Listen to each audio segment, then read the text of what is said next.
Finally, tonight, as we celebrate our independence today, we also find ourselves dealing once again with a crisis that seems to have no end. And now we add Highland Park, Illinois to the list that no city, no town, no suburb wants to be on. Another shooter, another list of victims whose stories we will read and watch through tear-brimmed eyes. It's as if we're living through perpetual deja vu. Weren't we just there? In Uvalde, Texas, and Buffalo, New York, and in the dozens of places around the country where gun violence has taken innocent lives too soon. There is a particular pain that comes today, a day that is meant to be a celebration of the American experiment, an experiment that put the power of government in the hands of the people in the form of an incredible democratic republic. We expect fireworks today, not gunshots. Thus, the brief confusion survivors described as reality unfolded before them. The latest scene of mass fatalities and even more casualties. There is no easy answer to this recurring problem. But tonight, we mourn as a nation once again when we were meant to be celebrating. Thanks for watching our YouTube channel. Hey, I want to welcome everybody to another episode of You and the Law podcast. I am the host of the show, Chief Virgil Green, and as always, I want to thank you for taking the time to tune in and join another informative conversation right here on You and the Law podcast. Tonight, I've got a special guest who is joining me on the podcast. I'm going to go ahead and bring him on. And welcome to You and the Law podcast, Captain Dennis Muhammad, who is the CEO and founder of Peacekeepers Globally. Welcome to You and the Law podcast, Cap. Well, Chief, I'm very honored. Thank you so much for welcoming me on your show. Well, I tell you what, it is an honor. After reading up on who you are and everything that you've been doing, it is definitely my honor to have you on the podcast. So again, thank you for joining us as we talk about, another informative topic. And unfortunately, what we're going to be talking about is gun violence involving youth. And so, Captain, just tell our listeners, where you're from and what you've been doing and the things that you're involved with before we get into this conversation about youth gun violence.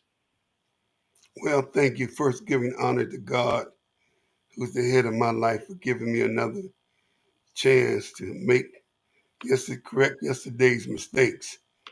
Dear brother, I am the CEO of a initiative called the Peacekeepers. I have been dealing with training law enforcement. That's my profession. I'm a law enforcement sensitivity trainer. I train in sensitivity, racial profiling, de-escalation, and conflict resolution training to law enforcement. I've been doing that for about 40 years. I started my initiative, the Peacekeepers, about 15 years ago, because as I was working with law enforcement, I had come to the realization, Chief, that solve the problems of crime and violence in the community. Law enforcement the community to bridge the law enforcement. We can work on the violence. So I've been committed, and it's been very interesting, Chief, because of my great respect and love for law. Now, I'm a member of the Nation of Islam, and I've been a member of the Nation of Islam for years, and the high-ranking titles that we're given because I train the men. One of the good things about that, I have been working with the law enforcement community for 4 years. So I'm almost like it. I have such respect, Chief, for that the men and women of public safety. And I work very hard, Chief, to bridge that gap so that when men go into the community of the law enforcement, that instead of throwing the throwing up, I really want it to be a greater respect from them. Not give up. I would not give up. And I Hmm. do believe we can change that reality, but it must the law enforcement get and that would put us on the same equal footing, and it has to be based upon mutual respect. So I got the Correct. peacekeepers, they're citizens in the community. These are retired. The peacekeepers is made up of people of all colors. We don't have no, it's just white, it's just black. No, the peacekeepers is universal. We have every hue, we have every ethnicity, we have every gender who are peacekeepers in the 33 chapters. And I'm very proud to say that because this is the first time that I've worked with an initiative where, we'll put aside racial differences, we'll put aside religious differences, Chief, we'll put aside political differences, and we recognize we have a common goal. Be safe, rest the black community, white community, Asian community, gay community, straight community, poor community. We are committed. And I have Hmm. been doing it for 16 years, and I got many of the peacekeepers on the line right now.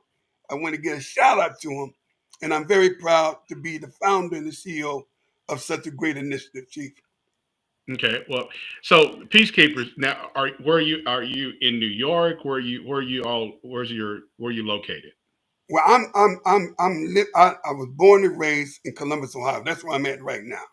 Oh, okay. I Okay. just moved back home to Columbus from I lived 20 years. I lived in Pittsburgh. I did 20 years in the Pitt. And I basically just came back to my hometown to settle down. But I started every time I started an initiative, I would move to that city and live there until we get that initiative off the ground. And so I've been around. I've really Yeah, been around. yeah. Well, it definitely has. And I reached out to a friend of ours. He's a very good friend of yours. And I reached out to him saying, hey, could he come on the podcast to talk about gun violence? And he said, hey, you know, I'm not an expert on the topic, but I do know somebody who is an expert.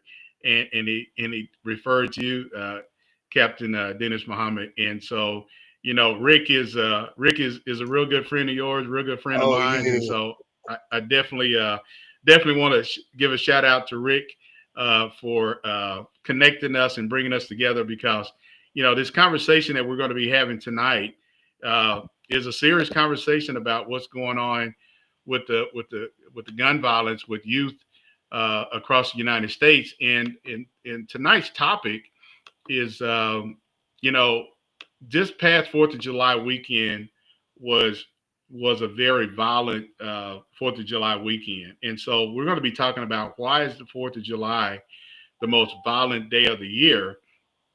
And Dennis, as I was getting prepared for the podcast, you can go back almost every year. There is mass shootings across the country uh, around the Fourth of July. Why is that? Whether it's in Detroit, whether it's in Chicago, whether it's in Philly, Baltimore, um, it is always around the Fourth of July, and it's just not just the Fourth of July, but the Fourth of July brings out people who with fireworks. Everybody's trying to celebrate, and this year it seems like it was much more alarming than it was even 2 or 3 years ago. Oh, now listen, no. Like you said, I have. I have watched the trend of gun violence every holiday. Hmm. Um, it really started with Chicago.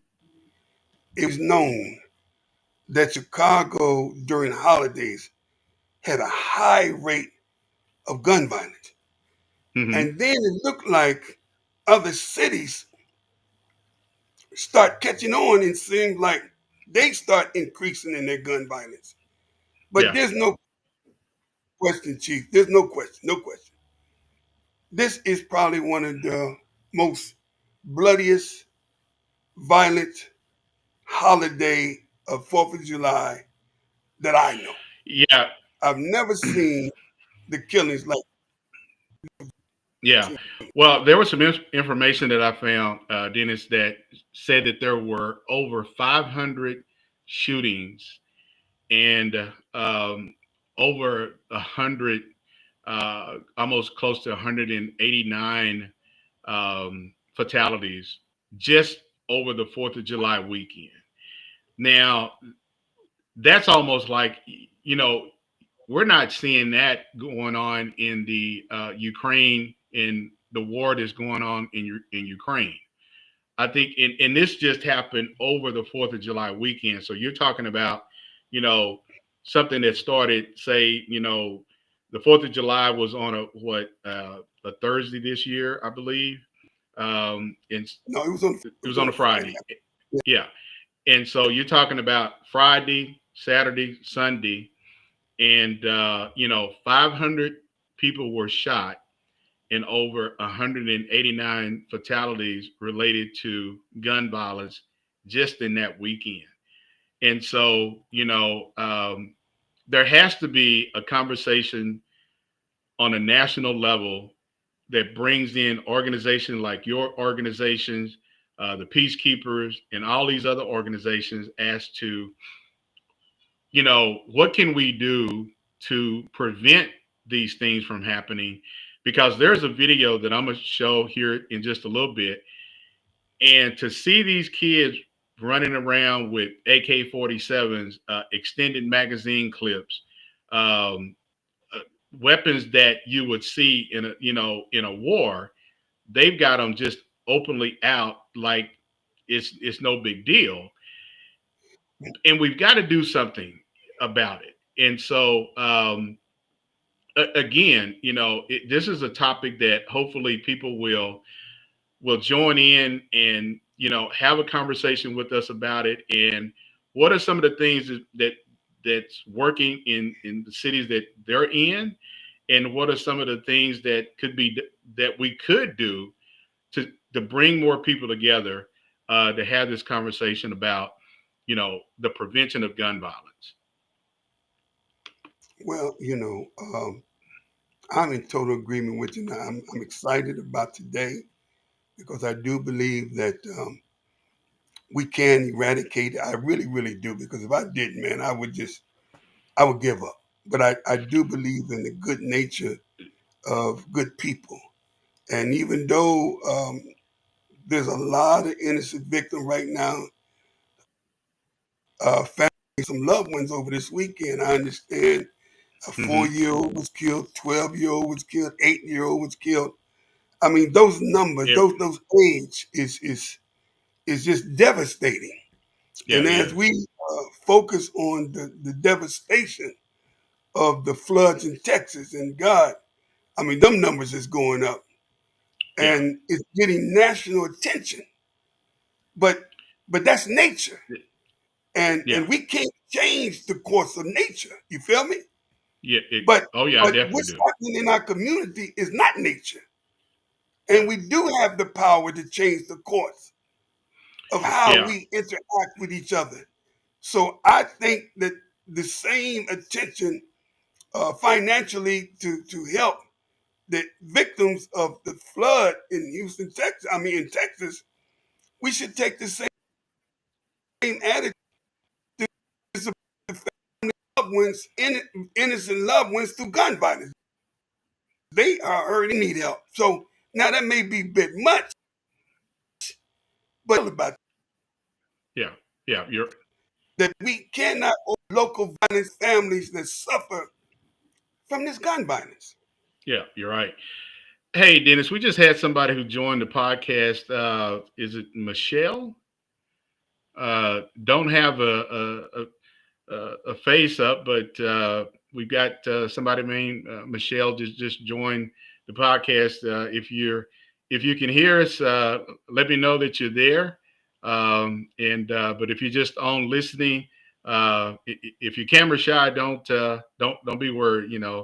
Uh, just but definitely join in on the conversation that we're having. So, um, but again, Dennis, as you talk about the tragic floods in Florida, with so much news attention that has been given to the flooding in I mean, not Florida, but in Texas, and that happened over the Fourth of July weekend.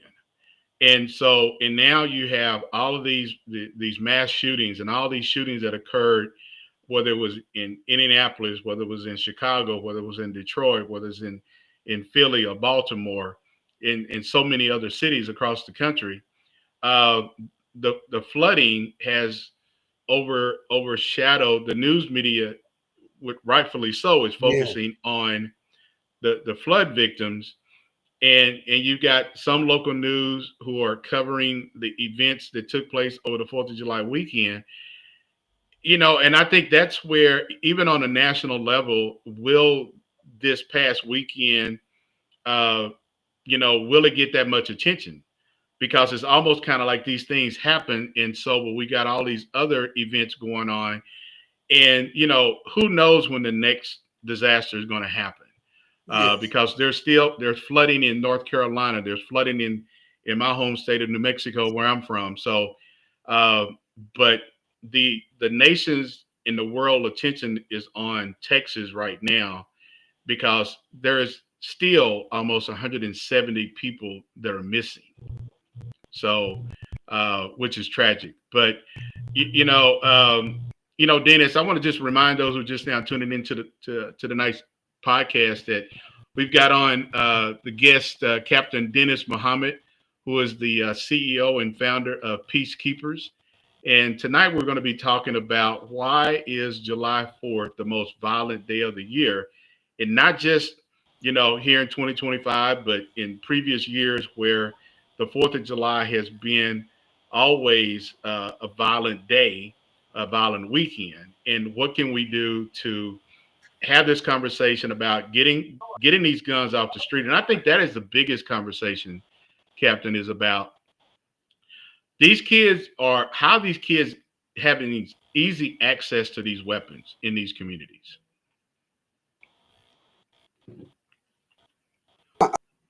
What is there?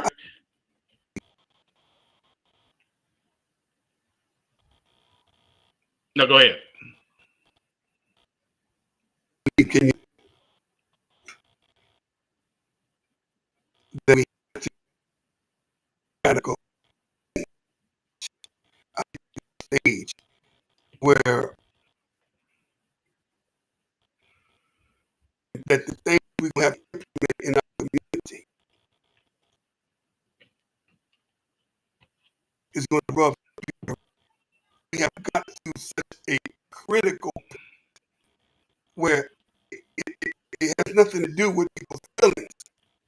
It has something to do with what can we do to stop the influx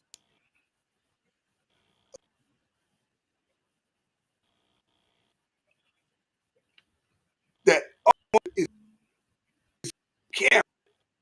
They tell me, Chief, that these young people don't know weapons. The point where they are so reckless that I'm almost ready to say, I'd like to see us in certain neighborhoods on the weekend, just not everywhere. If you know a certain neighborhood where they say, there's always a shooting this weekend. Law enforcement in conjunction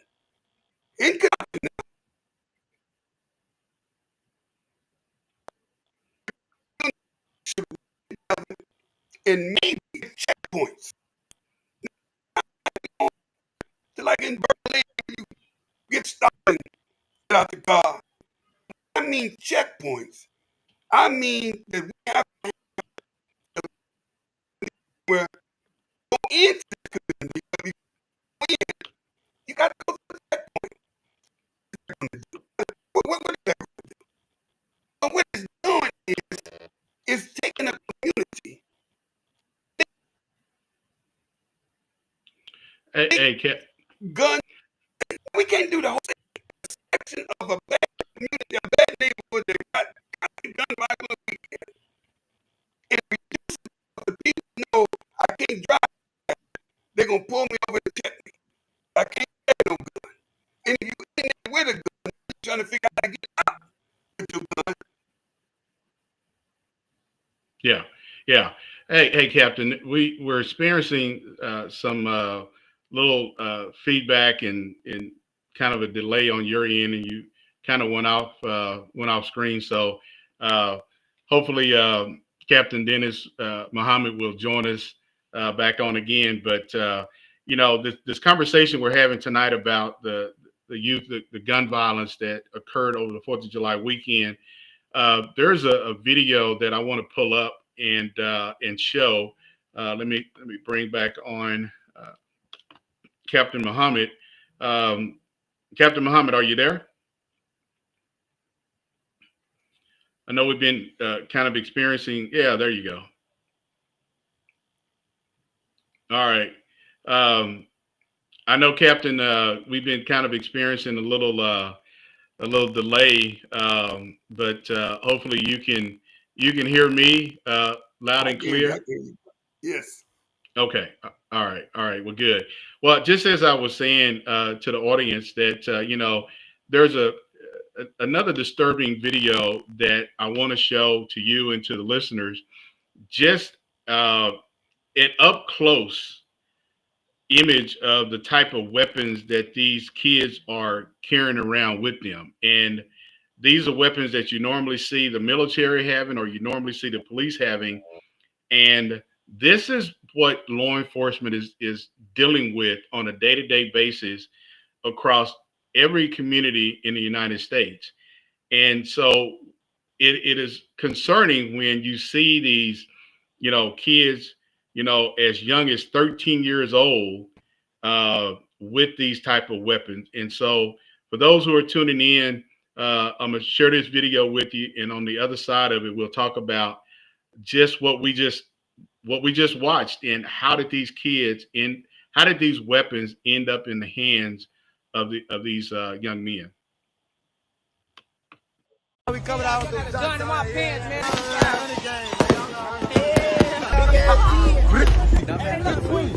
Marco acting crazy. Hold on, dog, she left, come on. These niggas broke on photo page. Biggest wise, and we definitely clap eyes on my dear home. OC's 4 blues on, man. Y'all know how to go out to the 6 to the 4. The ops long, let the guys, man. Y'all know how we do it, man. Broke ass nigga. Big that back.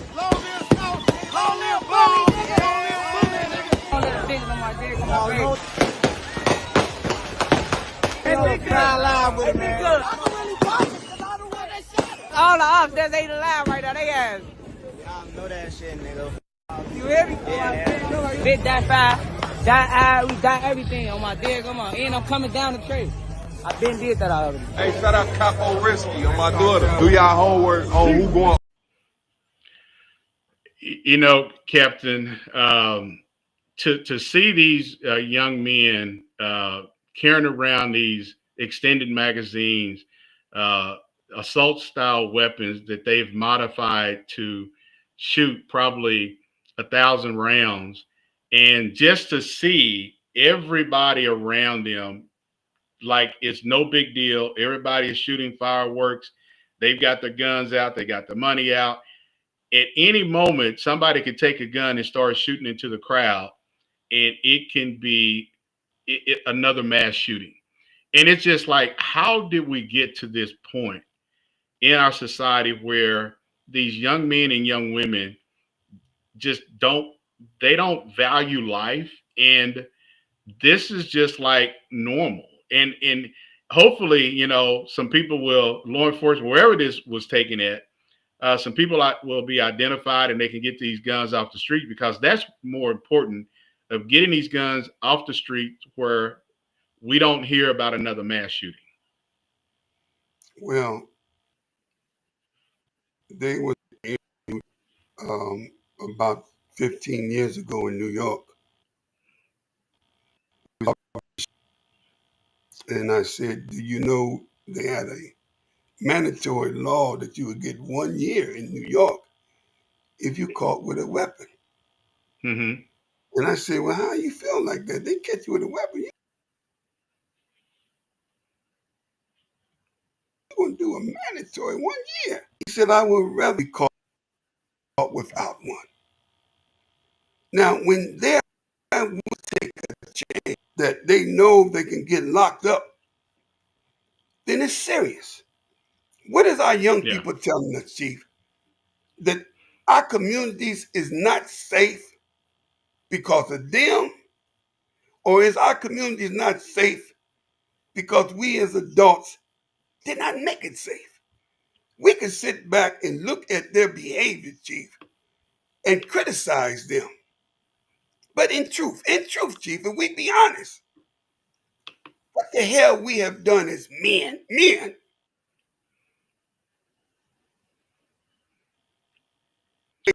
for our children, we've done. Have been divided, Chief, by religion, all right? We've been divided by politics. Right. We've been divided by social status. And we have not come together as men and get together to do something. And you ain't got to be in law enforcement. You ain't got to be this. Just be a human being who cares. And then come together, put aside our differences, and man, let's walk the streets. 50 men strong, 100 men strong, 300 men strong, and talk to these young men and tell them, listen, man, we here now. You don't have to grow up, you the same. You had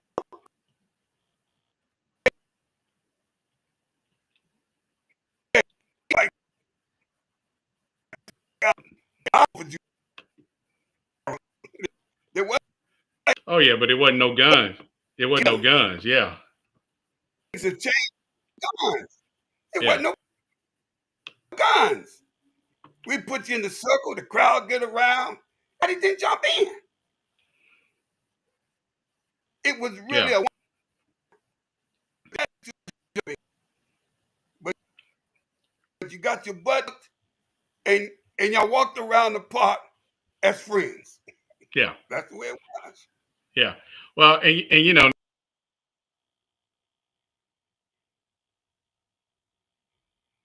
days, Captain, you got these young kids. Where's the parents at? A lot of these kids are almost raising themselves. They come from a single parent home. They don't have a father figure, and there's so much anger, especially in these young black men, because they don't have a dad.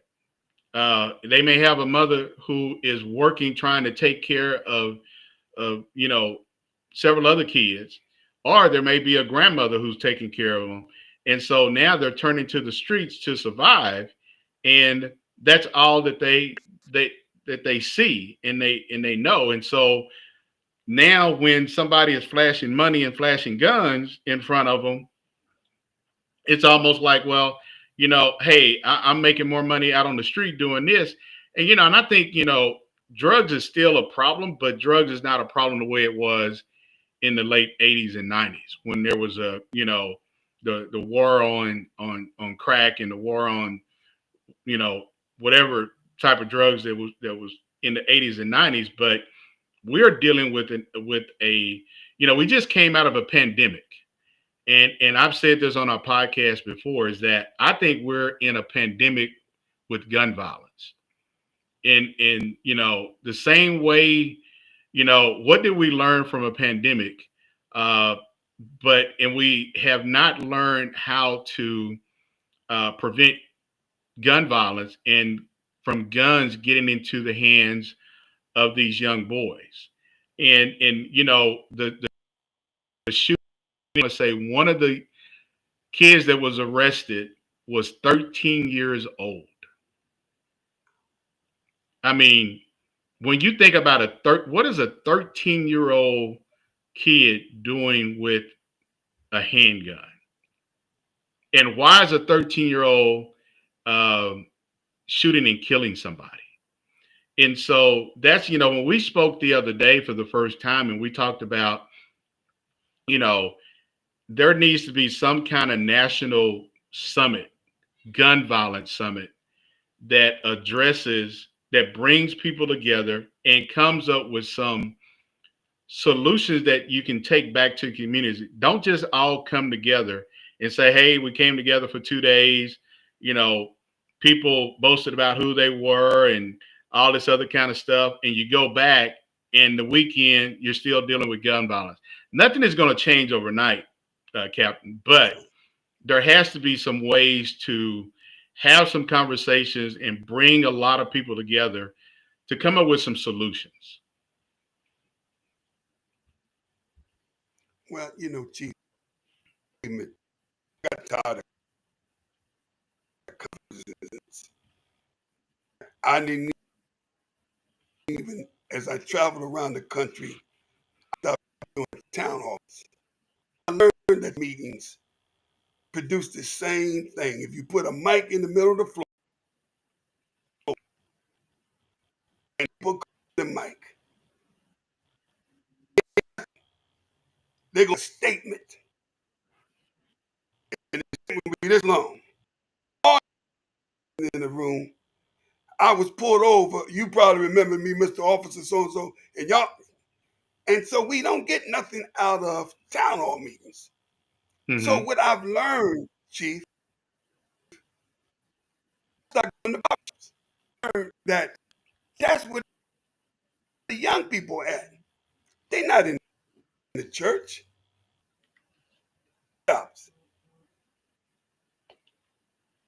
Well, everybody's got to get a haircut. That's cut. Man, they get the barber shop in the neighborhood because black mothers or mothers, period, can drop their children off at the barbershop and come back and pick them up. That's how safe that our mothers feel about the barbershop. And it is. And the beautiful thing about the barbershop, look here, Chief. The oldest institution in the black community, Chief, is the church, the black church. Yeah. The oldest institution in the black community. And we need to barbershop to create a dialogue. Mm-hmm. Because you know what? All the black barbershops are sitting in prime black neighborhoods. Yeah. And barbers, I'm going to say, they are and peacemakers. And one people talk to. When that young man get in that barber's chair, he trusts that barber so much, Chief, that he's confessing to the barber like,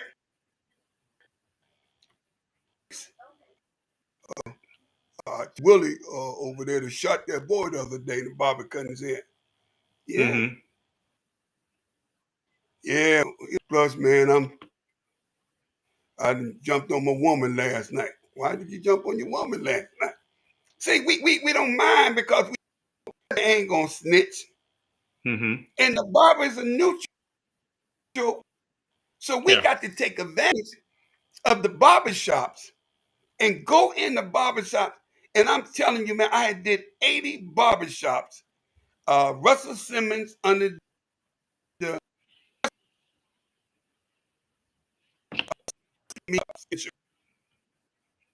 I did 8 talks is because the GD and the cars and hustlers and they would not cross each other's path. So I had to go to that neighborhood. Okay. And man, let me tell you something. Tell you what the problem is. They know what the problem is. Well, and, we talked about this the other day. When you just go back to the movie, that Ice Cube put out, Barbershop, the first Barbershop, and then Barbershop 2. Barbershop 2 had much more to deal with gun violence and how do you bring in this gang member and this gang member in the same barbershop to say, put the guns down. Let's have a peace. Let's have a peace talk. And it goes to show you just how much influence barber shops and the people who run in these and work in these barbershops have in their communities, because they live in the communities, they hear what's going on in the communities, Yes. But most of all, people trust them. It's about trust, and like you said, if you can bring the barbers together, if you can bring people in the communities together to say, the killing, and these things have been going on. You've had your organization for decades. At what point? And there are probably some people, and I'm gonna ask you this question, Captain. At some point, people will say, I've been doing this for 20 years, man, and nothing has changed. Why should I continue this struggle when these kids are just gonna kill each other? What do you say to that? Well, we could never give up on them because God has one attitude. I'm tired, man. Y'all disobey me. You don't want to obey my law. If God do, then we. But I now imagine. Now I joined the nation, Chief. I was 18 years old, man. I'm 71 now. Somebody came and got the old head, seen me out there acting the fool. I did some things to be here talking to you. But if that old head didn't take time to talk to me, I wouldn't be on this show. So if somebody had patience with me, then God is telling me we got. That's why you got this podcast. Yeah. You in law enforcement, man. You understand the dynamics. And that's one of the things when you said summit, Chief. We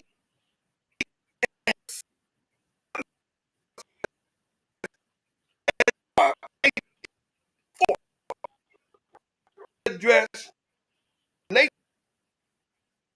to in black community and have an unarmed black man. And we got to address also the relationship. Family is got the black man. Yeah.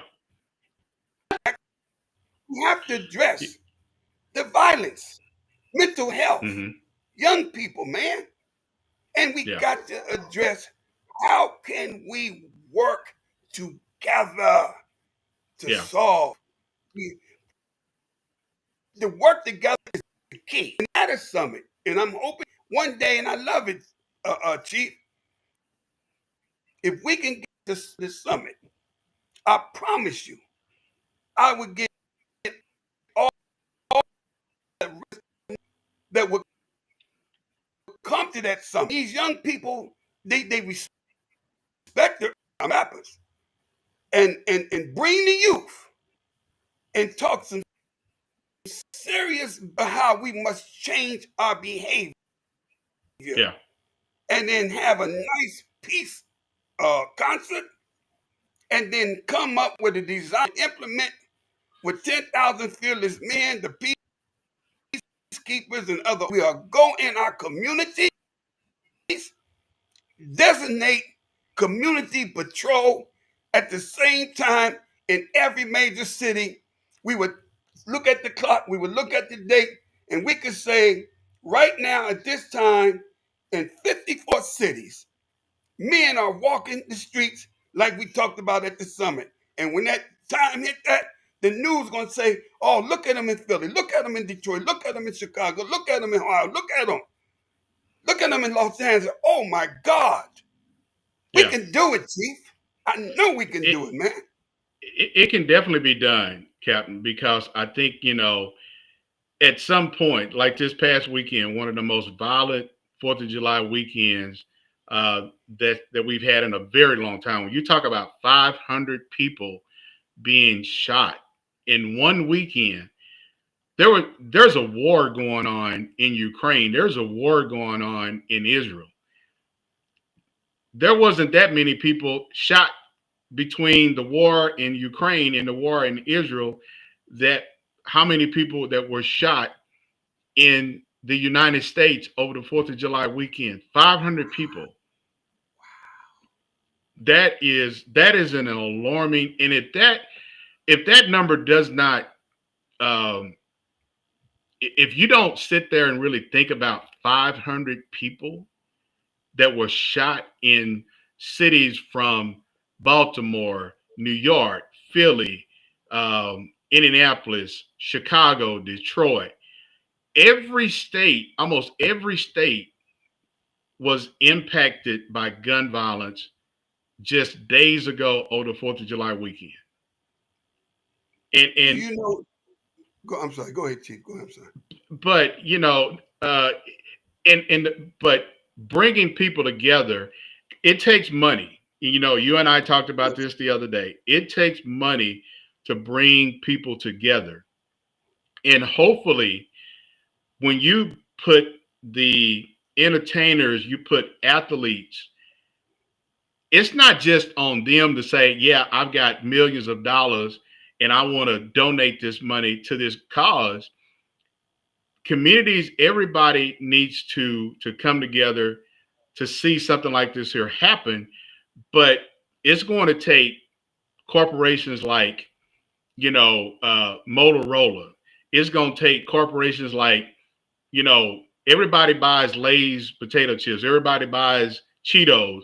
Whatever the Black community is spending, those corporations need to put that money into a summit to address the issues that's going on. And I have to say this, Pastor, and I know everybody is on the bandwagon about Target, the boycott of Target because of DEI. And I'm going to say this, DEI is real important, but we've got a pandemic going on with gun violence. And if you've got a major corporation like Target who will say, we will sponsor, we will put our money where our mouth is, because Target is, I'm in Minnesota right now. I'm in the Minneapolis Twin Cities area, where Target, this is their home headquarters. And if Target says, we're going to put in $5 million for a summit, or $1 million for a summit. Yeah. Yes. I like that. Forget the boycott, because you're having something that is going to impact and work to prevent gun violence. Man, listen, see, you mentioned all them corporate people that makes Roman noodles. Do you know? Oh, yeah. Do you know how many? Look at here, man. They should be a debt of gratitude. Imagine the people that makes Frank's hot sauce. You owe us a debt of gratitude. You got to begin to go. Yeah, well, I just mentioned Target in the city where I am, and General Mills is located in Golden Valley, Minnesota. Their national North American headquarters. Everybody buys General Mills cereal. Everybody buys, whatever kind of cereals. They don't just make cereals. They make all these other products. Again, when having these conversations with these CEOs of these companies to say, invest this money into these communities that will work toward preventing gun violence. And if you want to get back on the bandwagon of boycotting Target, but if Target is putting their money, investing in the communities, and to where people will see, wow, hey, over the 4th of July weekend, instead of it being 500, maybe there was 50. You've had some kind of impact on hosting some kind of gun violence summit to bring all these people together and come up with a plan. And law enforcement has to be at the table with these conversations, Captain, because without the law enforcement community, we're not going to listen. Yeah.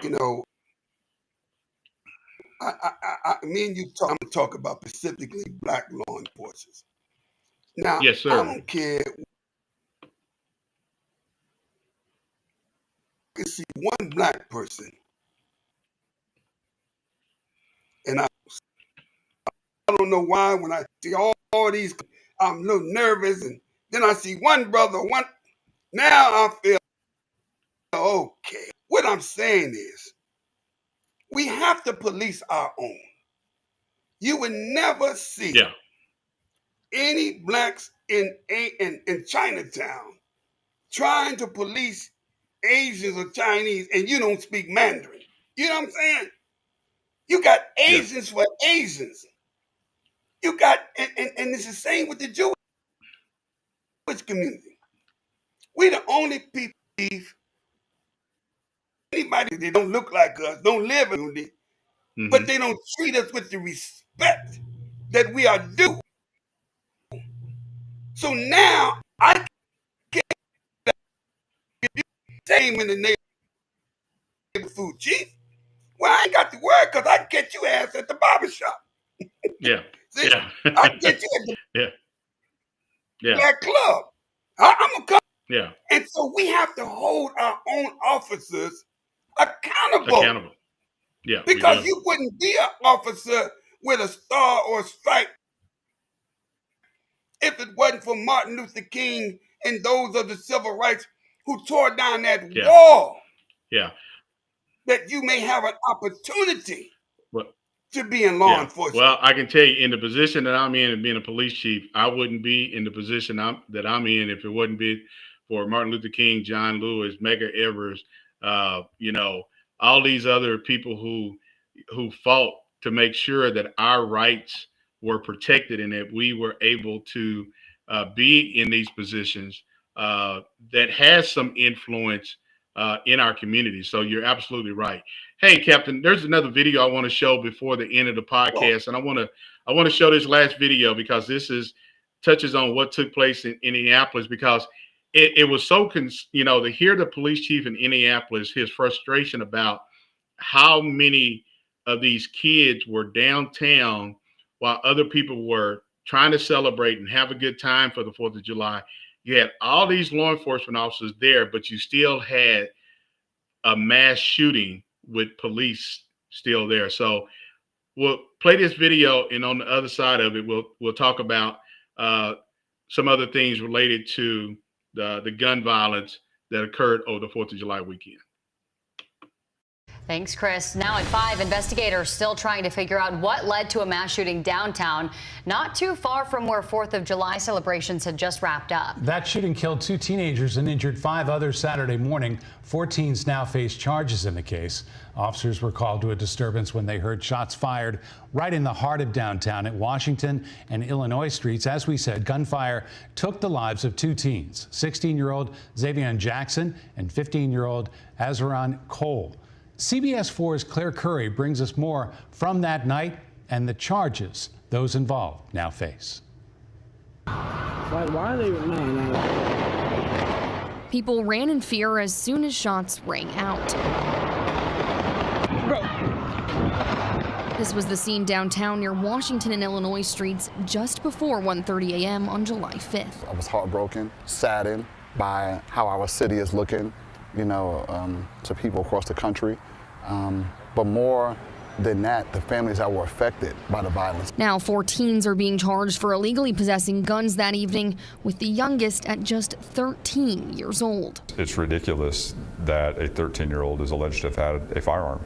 And nothing good's going to come from a kid having a gun. They're either going to hurt themselves or they're going to hurt somebody else. One of the 4, 17-year-old Vincent Linking Jr. is being charged as an adult due to prior convictions and faces additional charges. In addition, some of the other individuals who are involved in this process, we're also going to be filing waivers on those individuals to waive them into adult court because, again, it's just this level of frustration that I think all of us feel when kids have these guns. Community groups like New Boy know there is more to do than just enforcing the law. They've been a part of the conversation to make a change going forward and connect with some of these kids going down the wrong path. I think it needs to happen sooner than later, because we see our kids lying in the middle of a street downtown with a bullet in their head. If that's not a wake-up call, I don't know what is. The prosecutor adds that not all of the parents involved have been cooperative with their office or law enforcement throughout this process. Did they know or should they have known that their child had a firearm? And if that's the case, that's very much something that the prosecutor's office and IMPD wants to look into to see if it's something that can be prosecuted. Now, IMPD has already begun making changes since the shooting. These are some of their mobile trailer cameras already up downtown, so officers can see what's going on in real time and respond before the trigger is pulled. Police add that their minor curfew will also be enforced going forward. There are some ideas that are being brought to the table.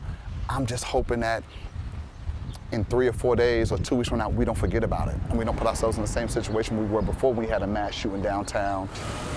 Reporting downtown, Claire Curry, CBS 4 News. IMPD released a statement today calling on parents to know where their kids are at all times. That statement reads in part, "Law enforcement is not a substitute for active parenting. We are not equipped to babysit, and we will not assume that role. Police will be cracking down on the juvenile curfew enforcement from here on out." You know, Captain, one of the things that disturbed me was the fact that the prosecutors said that there are some parents who are not cooperating with local law enforcement and the prosecutor's office about how did their sons end up with these weapons. And you got parents who do not want to cooperate. That says a lot about where we're at. We cannot, Chief, put the responsibility on law enforcement or the criminal justice system that is pretty much predominantly white to address black problems. We are You're right. Listen to me, man.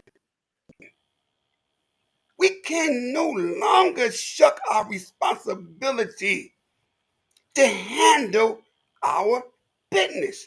And let me tell you something, Chief. I'm telling you what's getting ready to go to. We're going to close the door on white people and say nothing of disrespect, Officer White. But this is a family problem. We have to deal with it absent of you. Because I could speak to my people where you can't. I can say to them what you can't say. Because I'm speaking out of love. And those parents who would not cooperate, we got to make them an offer they can't refuse, because now we're going to have to say, we, the community, we the men, makes a mandate, not white people, we do. And we say, if your son get caught in this neighborhood with a gun and you know it, you and your son got to get the hell out this neighborhood. Yeah. Bye. Yeah. And watch this. And you say you ain't going nowhere? See? That's what we got to get to. Yeah. So the parents got to say, boy, you ain't going to get me put out. I'm not going to get put out for you. Yeah. And that's where we got to begin to enforce our own rules of conduct and the mother would say, "Hey, this the Peacekeepers. Hey, Captain Muhammad, can you come by here and take this out of my house? Here they are, right here. Shut up, boy. You Yeah. lucky they ain't taking your stupid butt to jail. Yeah. Captain Muhammad, would you get this out of here? I'm Yeah. not going to lose this good place I'm staying at because this knucklehead." Exactly. Thank you, man. Yeah. Well, you saw in the other video where you got all these kids at this 4th of July, whether they were at a park or wherever they were at. Obviously, they had to be at a park because there was no police around. But you got these kids with these assault style weapons. You got these kids with these extended magazines. They got modified, handguns. And so, parents know what their kids are doing, but it's almost like some parents are afraid to put their kids in check. You're not finna walk in this here house at midnight and I don't know where you've been and what you've been doing. You just got some parents who say, "Oh, well, whatever." Now, "Oh, well, he paid my light bill." No, if you got a 15-year-old paying your light bill, there's something wrong with that picture. So, yeah. I mean, and like you said, Captain, I mean, this is a problem in the Black community, and you got people who always said it in the law enforcement community, well, they're just killing each other. What is the answer to say we need to stop killing each other, and we need to make sure that these young kids, one, go to school, get an education.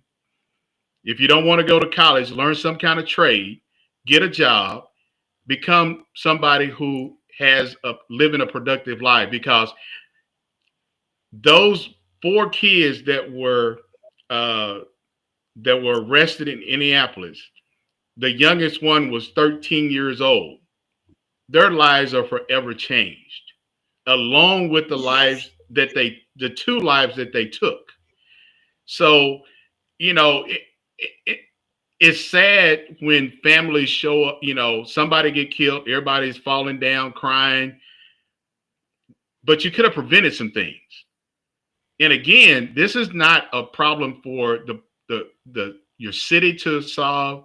It's not a problem for the police to solve. It is a problem for the Black community to solve together.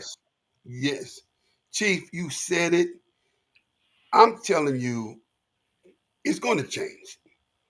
Can you imagine, Chief, if we make ourselves accessible to our women and they know, dial this number, squash the beat before the grief. Mm-hmm. Hello, this squash the beat before the grief.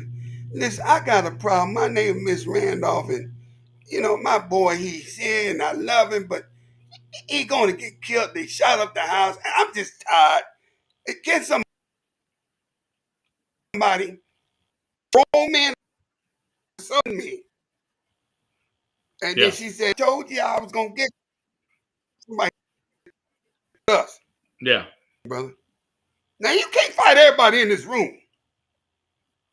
No. All that Billy Bad ass stuff is out the window, and we're gonna talk to him like uncles. Mm-hmm. And we're gonna make him an officer, young man. Let me tell you how this is gonna go. Let me tell you how it's gonna go. You see this brother right here? You didn't know he's in law. He's a chief. He can have his guys come and get you and run a 50, and we know we got much tickets on you. We got a lot. But we ain't trying to do that. We ain't trying to send you to jail. Yeah. But here's what you're not going to do. You're not coming in this community. You're not making your mother mad, your grandmother. You're not doing that, brother. You're not coming in here running roughshod. This is how we're going to put you, and you're going to go through a training. And you're going to become a peacekeeper. And the same block that you run, now you're going to go on that block and help make it a better place. Yeah. Do you understand, young man? Or you don't have to, and take this boss butt whooping right now and we be through with it. Yeah. That's your choice. Yeah. I do believe they want some love, Chief. These young people don't care what you know. They just want to Yeah. know that you care. Yeah. Well, and you know, one of the things that we avoid having this conversation about, Captain, is there's a lot of mental health issues going on with our young men and in our young women, and there's a lot of mental health going on with the adults as well. And so when you've got families that's dealing with mental health issues and nobody is addressing it and nobody wants to talk about it and nobody is trying to get any help, you're not solving that problem. You're just kind of dismissing it because here's another problem. So and again, this is why I said I think it is so important to try to put together some nationwide summit to bring everybody together to say we've got a problem, and it's a mental health problem, it's a gun violence problem, it's this problem, and that nobody, this isn't something that's going to change overnight. This is something that's going to take years to try to fix. And even then, you're still going to have these problems. So nobody can say, well, hey, you all got together and you said that this wasn't going to happen. No, nobody's going to be that unrealistic and say, hey, we're going to solve every gun violence problem with one gun violence summit. That's not going to happen. It's going to happen. Right. Yeah, it's going to happen with people coming together. Do it in phases. Yeah. What you just said, Chief, is like when you developing housing, you see all this rough land. It's just crazy trees. Mm-hmm. You look at that land and we said, oh man, it's gonna be they're gonna build some beautiful homes over here. Mm-hmm. When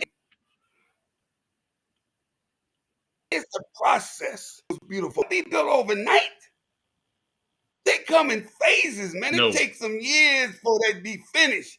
That's the same way. You know why we took the color orange? My color of the Peacekeepers is the color orange. I took it 16 years ago. And the reason why I took the color orange, Chief, is because orange is the only color in the color spectrum that if you walk down the street of white, black, red colors, all of them will blend in the scenery but the orange. Mm-hmm. That's why they use orange cones to say there is construction or there's something under construction. So when you see that orange cones, you already know something's under construction. Well, my keepers, we wear orange. It's so that you can see us visibly, but it also make a statement by saying when you see us, that means our community is under construction. Yeah. And we, the Peacekeepers,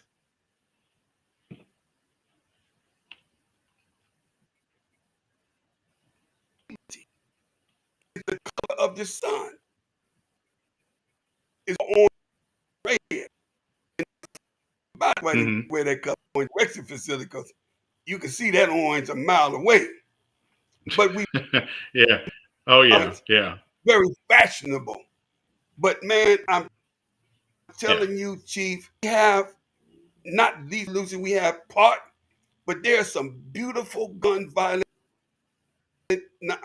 anti-gun violence organizations. I met some beautiful people. I mean, they got to come to the table because they got an initiative. Yeah. But you know, Donald Trump, the Department of Justice had cut back on the funding because of Donald Trump. So now these organizations, and let me tell you something, there could have had been a lot of organizations out there in being proactive, but their funding was cut. They didn't get no funding. And even though we would do it for free, but the law enforcement is not free. And why should our service for the community be free? We need men and women who are volunteers, but ain't nothing wrong with saying, because you're a volunteer, here's a $50 gas voucher, Mr. Williams, for being out there for 1 hour. Thank you, Mr. Ma. Here you go, Miss So-and-so. You can go to the supermarket and get $50 for food. There's money for your volunteer work. Yeah. In Riviera Beach, under Chief Williams gave young people $100 for going through a 6-hour training. Listen to me. If you sit in this, at the end of the training, boom, boom, we're gonna give you a fresh $100 bill. Do you know that room was packed? The mama was sending 3 kids at a time into that training. Man, that's $300. Man, you better take your butt to that training. Well, and yeah, Kevin Gates, I had to speak to them on a big speaker. Just went off. Rapper, he's a little crazy, right, brother? I love him. But Chief Williams made his word. And at the end of the day, man, we gave them people, but they had to pass a test. We just didn't give them $100. You had to pass the test. So that means you had to pay attention. And let me tell you something. That was an incentive. And not only did they respect Chief Williams, they had a greater respect for law enforcement because they know law enforcement care for them because we got that $100. And it bridged the gap. But funding could do if we get one of these big. We should not have these rappers and these celebrities. They should come and do this on their own dime. But if we got funding for the summit like you talked about, then it's easy for us to say, don't worry, Dougie. We got your hotel accommodation. All you do just come. Oh, man, okay. But even some of them, T.I., do you hear what T.I. did? Did you hear what Kenneth Lamar, my man Lamar did for Texas? The money they donated? Donated to the flood. The Cat Williams? Yeah. And I think the money. Texas. Imagine. Yeah. Hey, Cap, man. Hey, man, we kind of went over our normal time, man. This has been a great conversation to have with you and those who have been on the line listening. We've got. Let me get to some of the comments before we get off from here. We've got. What is it? Hopefully, I'm not messing this up, but it's JALILX says Jalea, we the peacekeepers believe in helping to establish a universal government of peace wherein we all can live in peace together. So thank you for that comment. And Captain, even though we've had some technical difficulties with some things, but this has been a great conversation, and we definitely need to get together again to have another conversation about where do we go from this conversation on talking about the gun violence that's impacting so many families and so many communities. So I can't thank you enough for coming on and joining us, but brother, we're gonna have to get together again and have another conversation. Let's listen. I'm serious. I love what we're doing. Let's have a part 2. We get my man Rick Morris on there too. We draw him into the conversation. Yeah. And let's keep going. Let's talk on the summit. Yeah. Keep the conversation. Yeah, we definitely will. So there'll definitely be a part 2 of this conversation about the impact of gun violence in the Black community that involving Black youth. And so, Captain, man, I definitely appreciate you and appreciate everybody who's tuned in. If this is your first time listening to the podcast, thank you. Go to our Facebook page, You and the Law. Hit follow, subscribe. Go to our website. It is www.youandthelaw.com. youandthelawpodcast.com. Again, that's www.youandthelawpodcast.com. You can click on the links. You can listen to our previous aired podcast shows, which are on Spotify, Apple Podcasts. Wherever you listen to podcasts, you will find You and the Law. And also go to our YouTube. Go to our YouTube page, channel. It's You and the Law Podcast. Subscribe to it. It's free. Doesn't cost you anything. Tell your family, tell your friends, go and like and subscribe, follow, because every Thursday, there's definitely going to be a very informative conversation right here on You and the Law Podcast. So, Captain, appreciate it. Thank you. And we'll definitely get together again, sir. And everybody have a good night. And we will see you again next Thursday right here on You and the Law Podcast. Thank you, Have a Chief. good night. Take care. God bless you and your family. All right. You're welcome.